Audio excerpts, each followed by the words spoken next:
अब बात करते हैं मैनर ऑफ इलेक्शन की। इलेक्शन किस तरह से होगा? तो जैसे मैंने आपको बताया कि जो प्रेसिडेंट हैं, he is representative of union as well as states. States में कौन होंगे? MLA, member of legislative assembly, and union में कौन होगा? Member of parliament. So these are our representative, okay. And president union states दोनों को represent करते हैं। तो इट इज बट ऑब्वियस कि there should be uniformity in the scale of representation of different states as well as parity between states as a whole and union at the election of president, okay। तो member of parliament वो union को represent कर रहे हैं and member of legislative assembly वो states को represent कर रहे हैं। तो इनके बीच में यूनिफॉर्मिटी ऑफ रिप्रेजेंटेशन होना चाहिए। There should be uniformity in the scale of representation, okay. Why? Because president is a representative of the nation as well as representative of people in the different states, okay। And because nominated members, they do not represent people, that's why they are not allowed। तो अब ये जो uniformity है in the scale of representation, इसको how you will achieve? So there is some formulas, okay, and you have to remember these formulas। तो in the election of president MLA participate करेंगे जो कि एक पॉपुलेशन को represent करते हैं। MP participate करेंगे जो कि एक पॉपुलेशन को रिप्रेजेंट करते हैं, ओके। तो देखो सिस्टम किस तरह से बनाया गया है। Value of vote of an MLA, तो जो एमएलए इलेक्शन में पार्टिसिपेट कर रहे हैं वो वोट करेंगे एंड वो खुद एक पॉपुलेशन को रिप्रेजेंट करते हैं। तो उनके वोट की वैल्यू क्या होगी? 1 नहीं होगी। उनके वोट की वैल्यू क्या होगी? This is the formula. Total population of state, let's say we are talking about MLA of Rajasthan. तो राजस्थान की population divided by total number of elected members of state legislative assembly, not council, state legislative assembly. तो इसमें जो elected MLAs हैं in the assembly, उसको divide कर दो into 1/1000। तो जो भी नंबर आएगा ये नंबर होगा value of vote of N MLA. तो इससे हमें क्या पता चलता है? राजस्थान में जितने भी एमएलए हैं उनके वोट की वैल्यू इक्वल होगी, because this is the formula. Total population of state सबके लिए सेम है, okay, and total number of elected members in the state legislative assembly. So value of vote of all the MLAs belonging to a particular state, for example Rajasthan, वो same होने वाली है, because this is the formula जो सबके लिए same है। But value of vote of MLA of different states वो differ करेगी। व्हाई? बिकॉज हर स्टेट की पॉपुलेशन अलग है और total number of elected members ये भी डिफरेंट होंगे। तो वैल्यू कौन डिसाइड कर रहा है? It is the ratio, the ratio of total population of state divided by total number of elected MLAs in that assembly. This will decide what will be the value of vote of an MLA। तो राजस्थान में जितने भी MLAs होंगे सबके vote की value equal होगी। इन उत्तर प्रदेश जितने भी MLA होंगे सबके वोट की वैल्यू इक्वल होगी। बट दिस इज पॉसिबल कि राजस्थान के एमएलए की value is different and the value of vote of MLA of UP is different, because this is the ratio that will decide value of vote of N MLA, okay. So this is very very important. Now ये तो हो गया MLA, उसके vote की value क्या होगी। But MPs member of parliament they will also participate. तो उनके वोट की वैल्यू क्या है? Value of vote of an member of parliament. So this is Rajya Sabha and Lok Sabha. So whether you are MP Lok Sabha और whether you are MP Rajya Sabha, ठीक है, value आपकी बराबर ही रहेगी। Okay, and what is the formula? Total value of votes of all MLAs of all states. तो इस formula से आपको हर MLA के वोट की वैल्यू पता चल जाएगी, उसको ऐड कर दो, उसको ऐड कर दो, that will be total value of votes of all MLAs of all states. ये कोई फिक्स नंबर होगा, this will be a fix number. उसको डिवाइड करो total number of elected members of parliament. Why elected? Because nominated they are not allowed. तो लोकसभा राज्यसभा में जो elected members हैं उनका नंबर भी फिक्स है, again that is a fix number. Okay, तो इसका जो रेशो होगा वो भी एक फिक्स नंबर होगा। So that's why value of vote of an MP whether you are from Lok Sabha और राज्यसभा वो बराबर होने वाली है, वो बराबर होने वाली है। So this is the formula.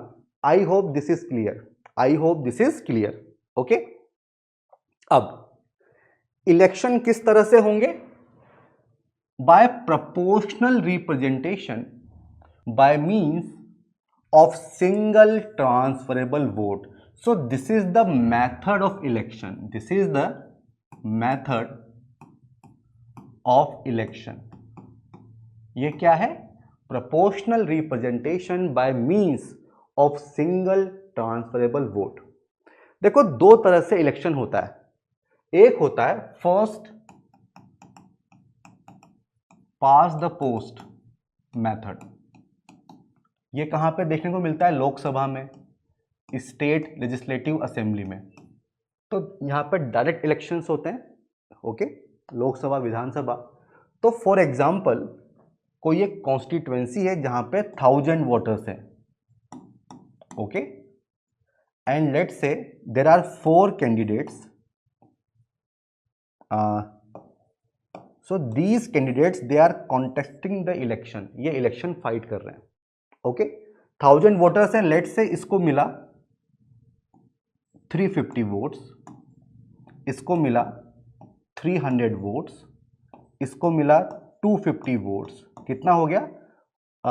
3 2 5 6 6 3 9 and remaining 100 votes वो किसको मिले? A4 इलाहाबाद को मिले। ओके, तो who is the winner? This X is the winner. Why? Because सबसे ज्यादा वोट्स इसी को मिले हैं। तो जो आपके कॉम्पिटिटर हैं, अगर उनसे एक भी वोट आपको ज्यादा मिला है, then you are the winner. This is first past the post method. But इसमें सबसे बड़ा इशू क्या है कि out of 1000 voters you are the choice of only 350, just 35%। At least 50% तो होना चाहिए ना। तो 35% they are supporting you, but remaining 65% they are against you, they are not supporting you.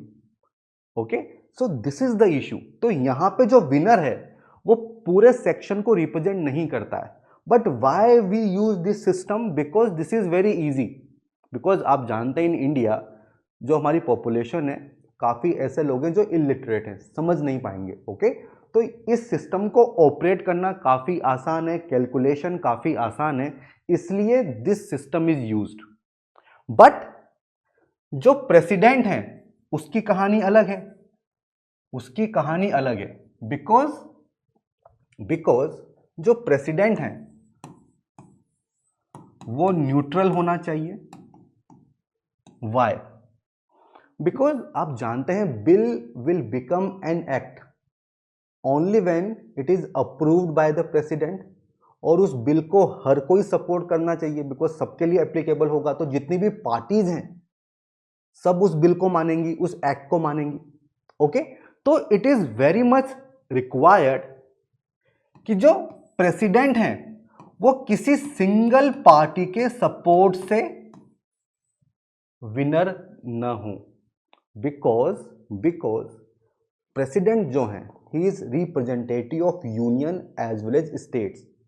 तो अगर आप केवल पार्लियामेंट को ही शामिल करेंगे तो हो सकता है जो रूलिंग पार्टी है केवल उसी के सपोर्ट से आप बन जाएं, but you represent union as well as states, तो जो बाकी की पार्टीज हैं उनका भी सपोर्ट आपको चाहिए। Okay, and this system ensures कि जो सक्सेसफुल कैंडिडेट होगा ही is return by absolute majority of votes, that is 50% plus 1, 50% plus 1. So that's why we use this system, proportional representation by means of single transferable vote, और ये system ensure करता है कि केवल एक पार्टी के सपोर्ट से आप नहीं जीतेंगे, आपको सभी पार्टी का सपोर्ट चाहिए होगा, because you are the head of the state. So that's why we follow this system. Okay, अब देखो, a candidate in order to be declared elected to the office of president must secure a fixed quota of votes।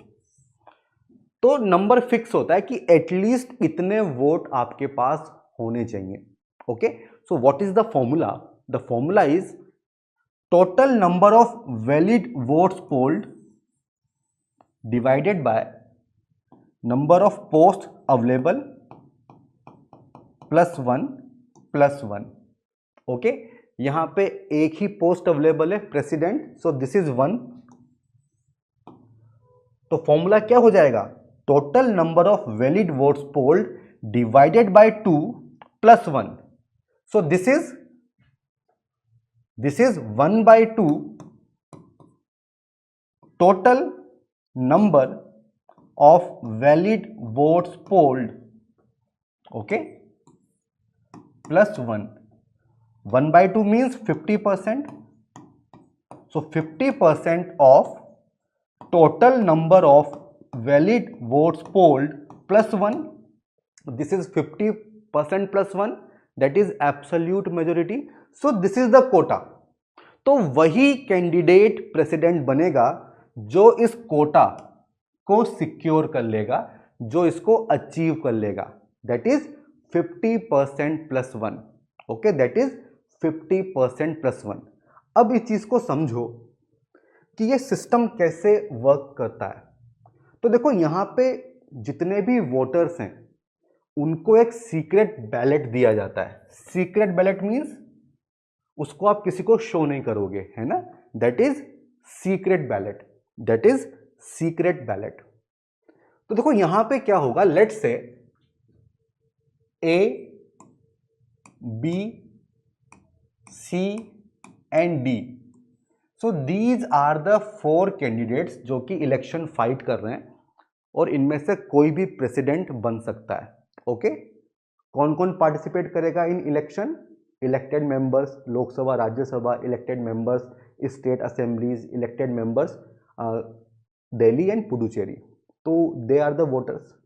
उन सबको एक ballot paper मिलता है like this, okay, and on this ballot paper each and every voter अपनी preference देंगे। For example, there is one MLA, वो आया, अब उसको ये लगता है कि A should be the president, so this is my first preference कि A प्रेसिडेंट बनना चाहिए। बट सपोज A नहीं बन पाया because you need to secure quota, तो ठीक है, अगर A नहीं बनेगा तो B बन जाए, B नहीं बना तो C बन जाए, C नहीं बना तो D फॉर दिल्ली बन जाए। तो इस तरह से जितने भी वोटर्स हैं वो सब इस तरह से जो बैलेट पेपर है उसको फिल करेंगे और एक प्रायोरिटी ऑर्डर देंगे। तो यहां पे A is the first choice, किसी में हो सकता है it is B, C, D, A, किसी में हो सकता है this is C, D, A, B, और किसी में हो सकता है D, A, B, C। So any combination is possible. Okay, अब देखो सबने बैलेट पेपर डाल दिया, अब होगी काउंटिंग। तो सबसे पहले क्या होता है कि जो फर्स्ट प्रेफरेंस वोट्स हैं उनकी काउंटिंग होगी। तो यहां पे ए इज द फर्स्ट प्रेफरेंस, यहां पे बी, यहां पे सी, यहां पे डी। लेट्स से 1000 वोट्स हैं, okay.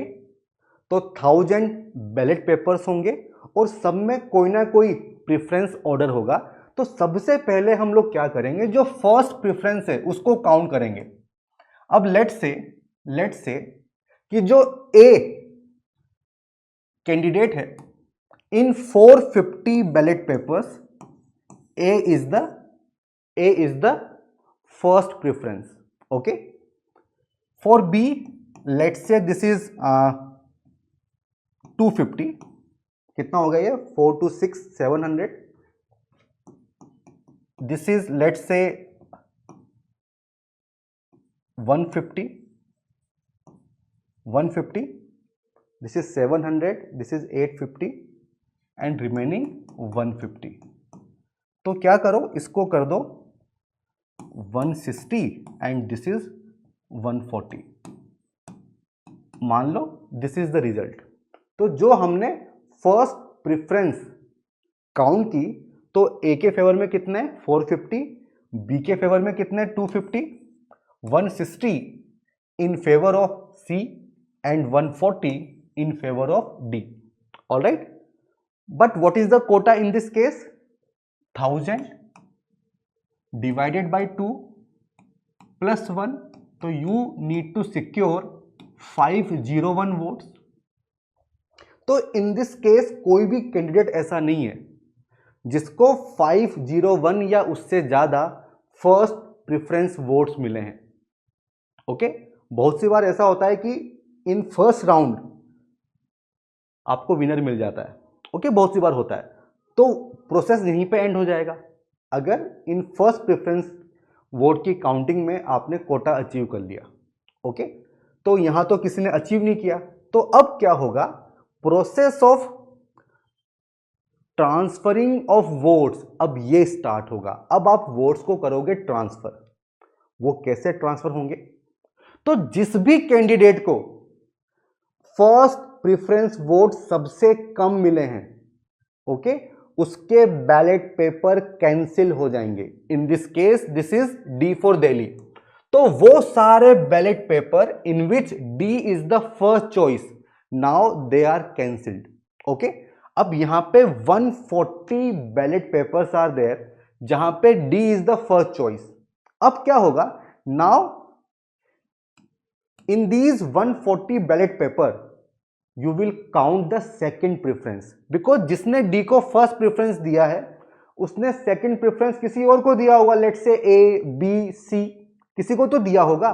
so now you will count second preference votes किसके, D for दिल्ली के, ये कैंसिल हो चुके हैं, ओके। अब let's say ये जो 140 बैलेट पेपर्स हैं इसमें 70 वोट्स A के फेवर में है, सेकेंड प्रेफरेंस में ए को 70 वोट्स मिले हैं, बी को let's say it is 50 and जो सी फॉर कैलकाटा है लेट्स से इसको मिले 20। So now what you will do, you will transfer these votes. तो ए को मिला 70, so you will add 70 here, this is transfer.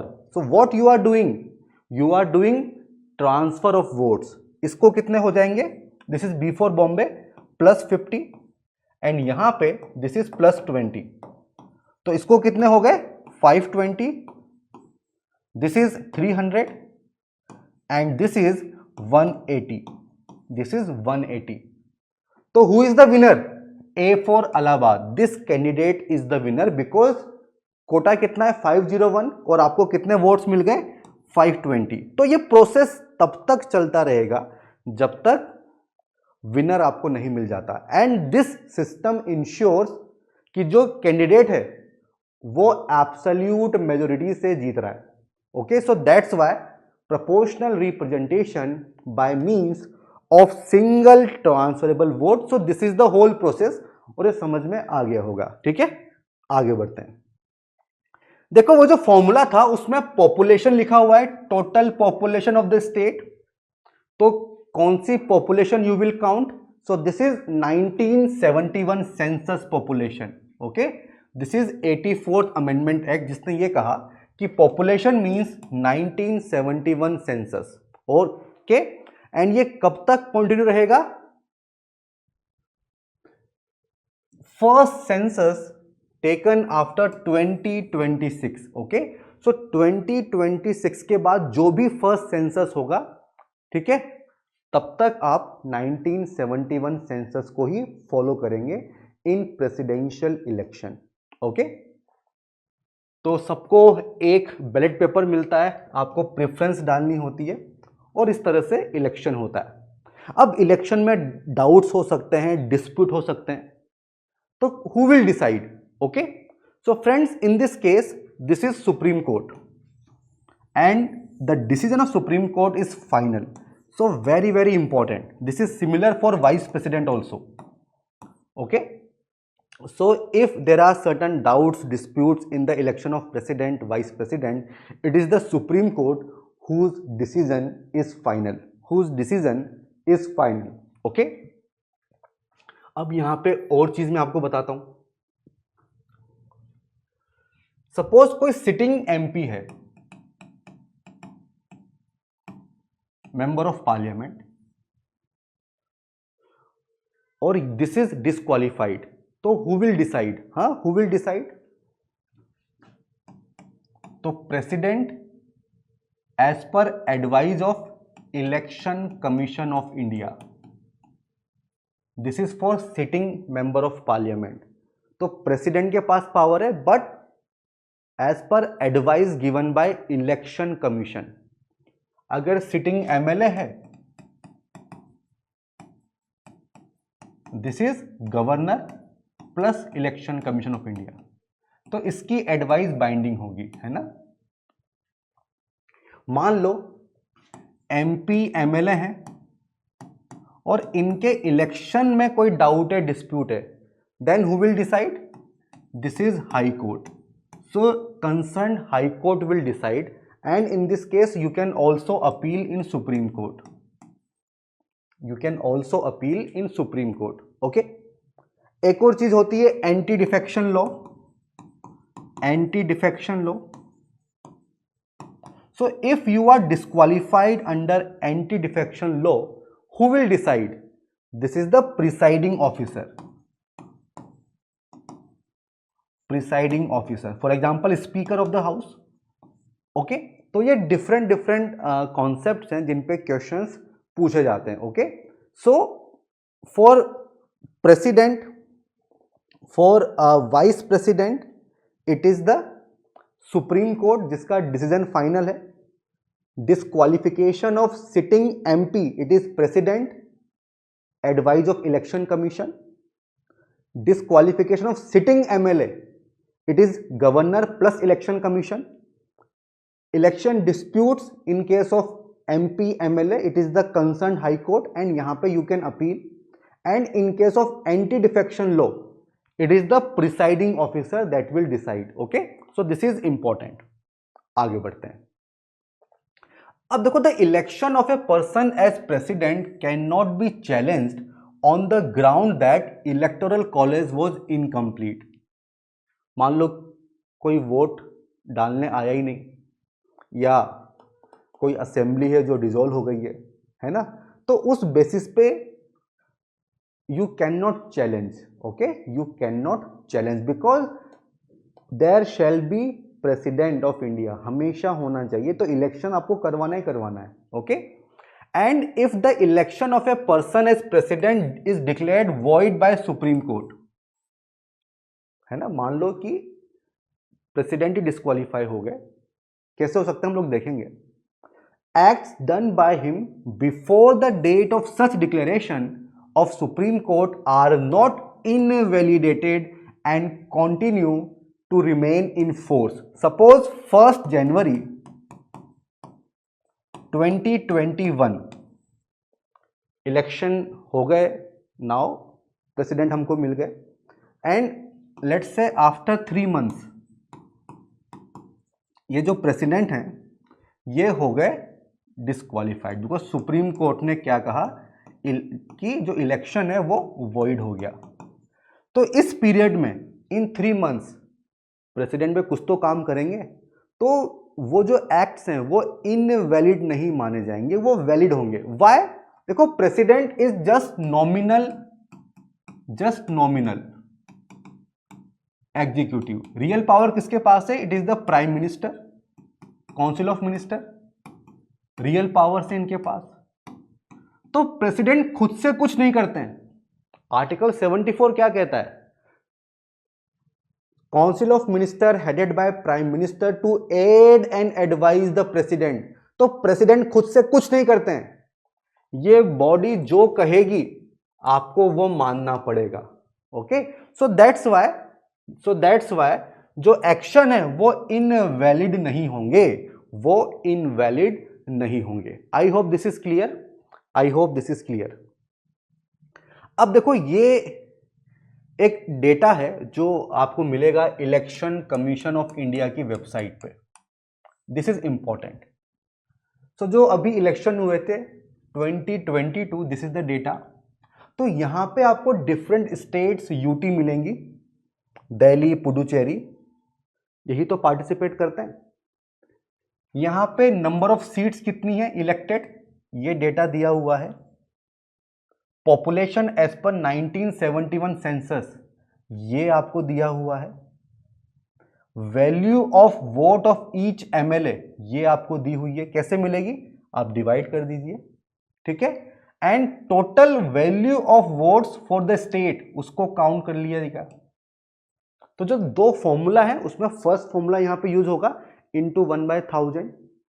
तो देखो, आप देखो यहां पे जैसे उत्तर प्रदेश है, ठीक है, नंबर ऑफ असेंबली सीट्स कितनी है? 403, population around 8 crore, okay, and value of vote कितना आया? 208। वेस्ट बंगाल ले लो, यहां पे 294 ही है इलेक्टेड सीट्स। तो अब ऐसा आप सोच सकते हैं कि जो फॉर्मूला था, फॉर्मूला क्या था? वैल्यू क्या होगी? Population divided bye elected seats, है ना, इलेक्टेड मेंबर्स, इनटू 1/1000। तो यहां पे आप सोच सकते हो कि अगर इलेक्टेड मेंबर्स ज्यादा होंगे तो वैल्यू कम होगी, अगर ये कम है तो ये वैल्यू ज्यादा हो जाएगी, because this is inversely proportional, है ना।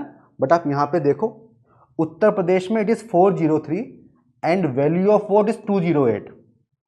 इन West Bengal it is 294 and value of vote is 151। तो मेरा पॉइंट यह है कि केवल सीट्स डिसाइड नहीं करेंगी, this ratio will decide. Okay, this ratio will decide कि वैल्यू ऑफ वोट कितना होगा। ओके, तो केवल पॉपुलेशन के बेसिस पे या इलेक्टेड एमएलए कितने हैं इसके बेसिस पे you can not decide, this ratio will decide. और दिस इज द टेबल जहां से ये आइडिया आपको लग जाता है, this is the table. Okay, तो यहां पे हमने देखा कि total value of votes for the state, total निकाल लिया, सबको ऐड कर दिया, है ना। और यहां से आपको क्या मिलेगा? जो मेंबर ऑफ पार्लियामेंट हैं उनका वैल्यू ऑफ वोट क्या होगा? 543231। ये क्या है? 543231। This is 543231 value of votes for the state, सबको ऐड कर दिया। Okay, and now this will B divided by elected MPs, Lok Sabha Rajya Sabha कितने? 776। सो this is the value 700। So this is the value 700। और इससे जो है, इससे आप निकाल सकते हैं। तो इसलिए देखिए, इन प्रेसिडेंशियल इलेक्शन आपको पता होता है कि कौन जीत रहा है, बिकॉज ये डेटा आपके पास होता ही है ना, ये डेटा आपके पास होता है। अब आगे बढ़ते हैं, ये क्वेश्चन देखिए। So this question was asked in 2023। Consider the following statements in respect of election to the president of India. The members nominated to either house of parliament or the assembly of the states are eligible So this is wrong statement. This is wrong statement because nominated they do not participate. Second क्या है? Higher the number of elected assembly seats, higher is the value of vote of each MLA of that state. तो केवल number of seats decide नहीं करेंगी, it is the ratio population divided bye elected MLA, seats कितनी है that will decide. So again this is wrong. Now the value of vote of each MLA of Madhya Pradesh is greater than Kerala. तो यहां पे मध्य प्रदेश और केरला की बात हो रही है. तो अगर ये टेबल आप देखोगे, okay, Madhya Pradesh it is 131 MP and Kerala this is 152.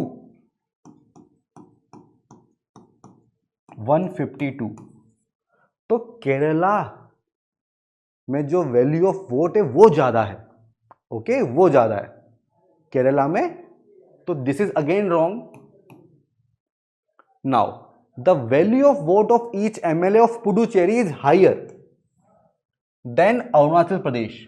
Okay, तो यहां पे पुडुचेरियन अरुणाचल इसकी बात हो रही है, देख लेते हैं. सो अरुणाचल इट इज 8,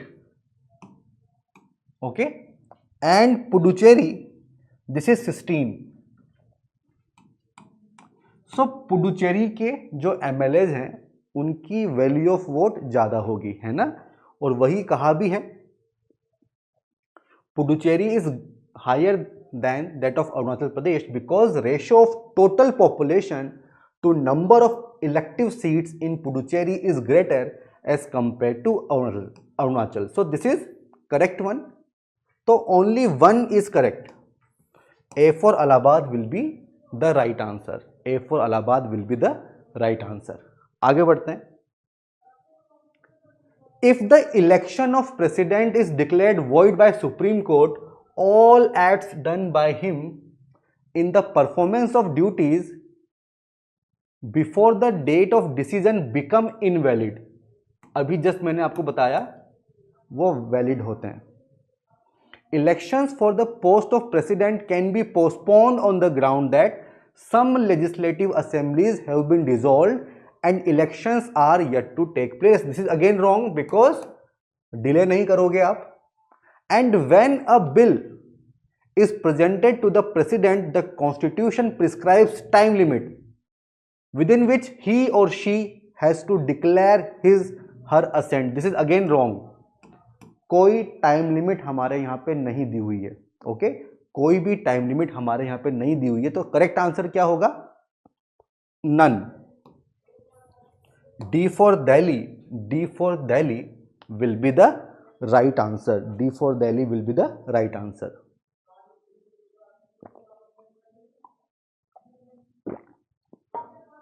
तो इसी तरह के क्वेश्चन पूछे जाते हैं इन प्रीलिम्स एग्जामिनेशन. ये वाला देखो, election of president of India, 2 statements आपको दिए हुए हैं, आपको बताना है कौन सा करेक्ट है. The value of vote of each MLA varies from state to state. Yes, this is true statement because population and number of seats that will decide. The value of vote of MPs of Lok Sabha is more than MPs of Rajya Sabha. This is wrong statement because वो तो fixed number है, तो all the MPs उनके vote की value same होगी. उस example में it was 700, so this is wrong. तो 1 only. A for Allahabad will be the right answer. So A for Allahabad will be the right answer. Alright. To have crystal clarity on various such concepts and prepare comprehensively in right direction for Prelims 2024, join our Prelims Enrichment Program. The links are given below in the description.